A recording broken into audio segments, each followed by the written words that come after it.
के सराय आलमगीर में नुमाइंदा 92 न्यूज़ मिर्ज़ा वसीम बेग की रस्म कुल उनके घर पर अदा कर दी गई, जिसमें अहले इलाका की बड़ी तादाद शरीक हुई। वज़ीर आला और IG पंजाब के नोटिस के बावजूद कातिल गिरफ्तार ना किए जा सके।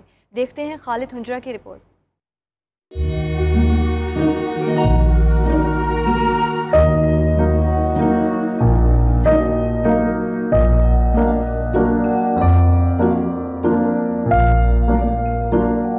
सराय आलमगीर के तालीमी मसाइल हों या सीवरेज और गंदगी के, नुमाइंदा 92 न्यूज़ मिर्ज़ा वसीम बेग ने हर मामले को 92 न्यूज़ के जरिए उजागर किया। हमेशा सहाफ़ती इक़दार की पासदारी करते हुए शहरियों के मसाइल को हुक्मरानों की चौखट तक पहुँचाने में अहम किरदार अदा किया।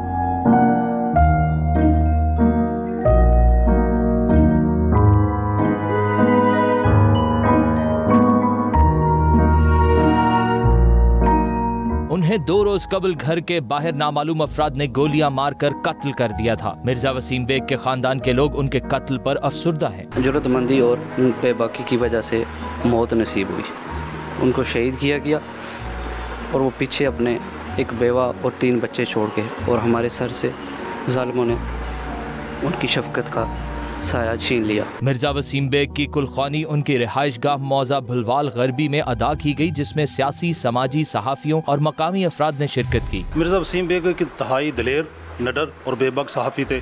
उन्होंने 92 के प्लेटफार्म से अपनी सहाफ़त का आगाज़ किया और बहुत ही कम अरसे में उन्होंने बहुत अच्छा काम किया। मिर्ज़ा वसीम बेग एक निडर और बेबाक सहाफ़ी थे और उनका हमेशा यही कहना था कि मैं जो है वो हक और सच को सामने लाता हूँ। मिर्जा वसीम बेग के भाई ने वज़ीर आला पंजाब सरदार उस्मान बुज़दार और IG पंजाब से कातिलों की जल्द अज जल्द गिरफ्तारी की अपील की है। हमारी कानून नाफिज करने वाले इदारों से ये इस्तदा है कि इसके कत्ल का कोई अजाला किया जाए और कातिलों को कैफरे किरदार तक पहुँचाया जाए। वज़ीर आला और IG पंजाब ने मिर्जा वसीम बेग के कातिलों के जल्द अज जल्द गिरफ्तार करने के अहकाम जारी किए थे, मगर कातिलों का ताहाल गिरफ्तार ना होना पंजाब हुकूमत पर सवालिया निशान है।